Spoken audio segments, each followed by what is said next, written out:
Hi everyone, it's Sunday morning here and I have been thinking about a video that I saw a couple days ago that is the anti-brain rot reading challenge. And then it popped up. You've probably seen it too. I will link it below just to cite my sources so you can see it, but I'm guessing if you've seen my video, you're gonna have already seen that one because I don't know about you, but when I saw it, I said, yes, that's exactly what I want to do in 2026.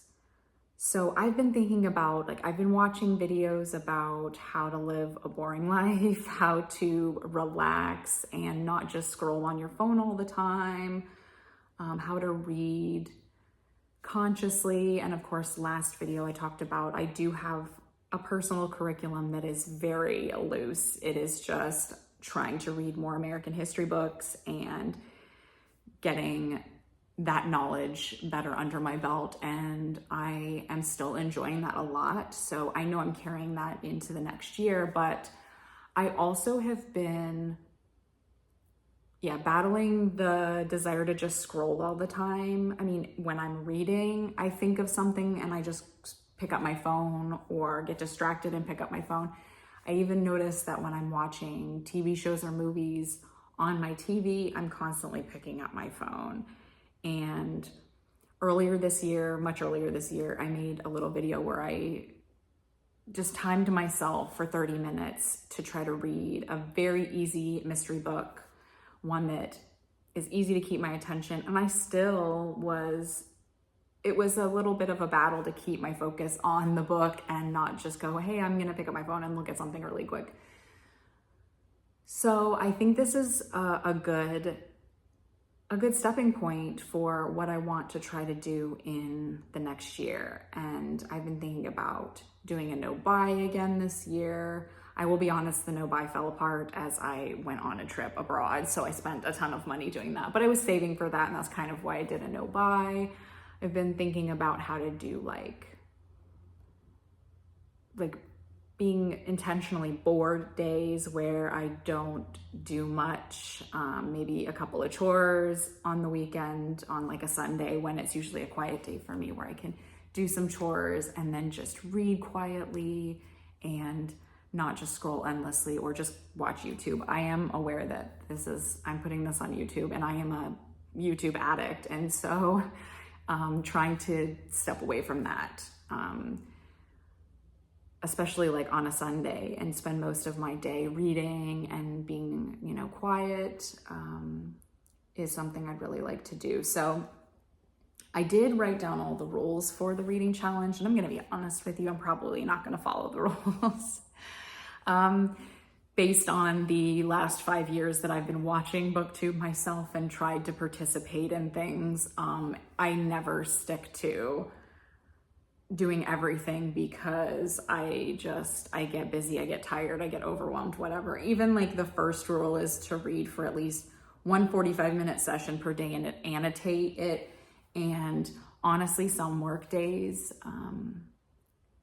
by the time I get home, so the morning is shot, lunch break, I don't have time to read for 45 minutes. So by the time I get home, some nights it's just, I go straight to bed because the day is exhausting. I'm gonna be honest, sometimes I don't even eat dinner because I don't feel like it. And I don't even want girl dinner because I just wanna go to bed. And that's how exhausting the days are sometimes. Sometimes I can come home and read a little bit, or I'll watch a little bit of TV, but every day so rule one, I'm gonna absolutely break that. But the whole idea of it and being reading mindfully and reading a variety of genres, there's also a list of 10 genres to read from. One of them is horror. I'm never gonna read a horror book. I'm terrified of even mildly scary books and mildly scary TV shows. I'm not gonna read a horror book at all. Maybe a classic gothic horror, but even those, I don't like them. So the world's scary enough. So I'm not gonna read those. But the whole premise of, the reading more mindfully and diversely, and then committing to that, to step away from the phone and the endless scrolling, I'm absolutely behind and will do my best. But for me, it's not just about a reading challenge. It's also stepping away from just screens regularly, and that's part of the anti-brain rot,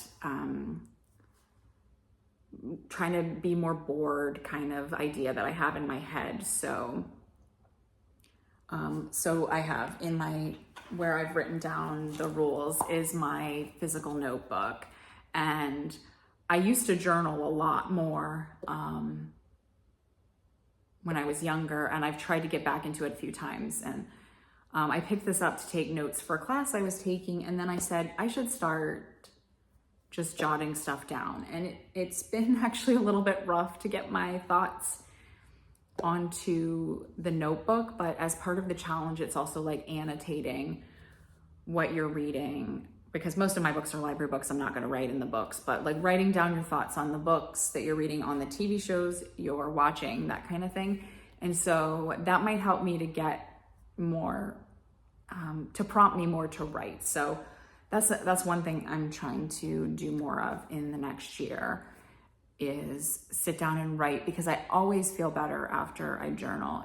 It's always a great exercise for me in a calming way, and help me organize the racing thoughts I have in the busy life that we all lead.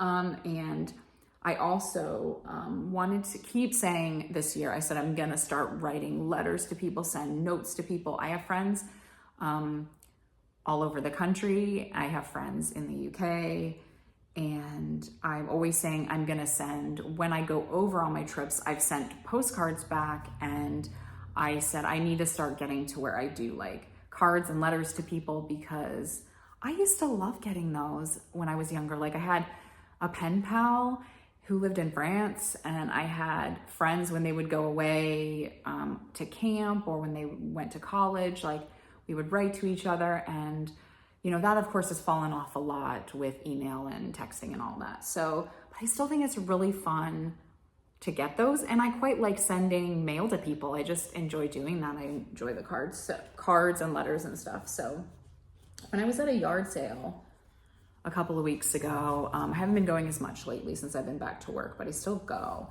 And something I always keep my eyes on, and I like to look at yard sales and estate sales, are cards, especially like if they're vintage. I have sold some vintage cards before, not for much money, but I do enjoy them, and they're easy to just mail off to somebody. Like get a vintage card and they collect them, or use them maybe even, and you just put it in a little bit mailer and send it off.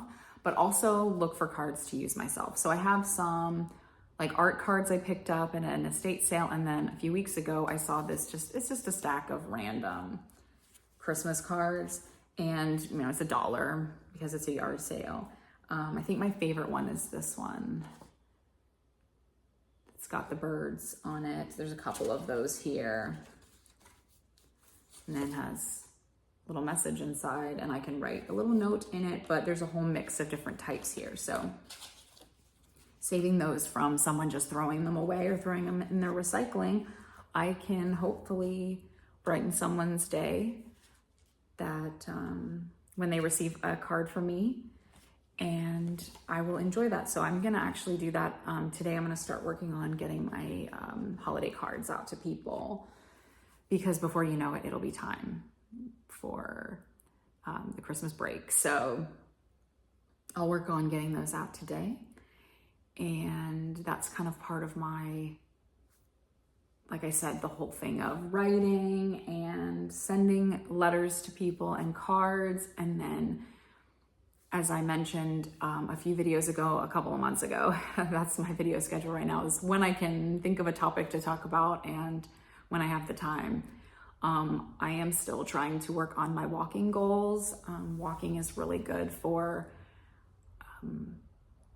getting me away from screens. And I still a lot of times listen to audiobooks or music and will pick up my phone and start looking at it. So I'm working on that too, of walking and just being present in the moment. That can be tough too. So it's all part of the challenge.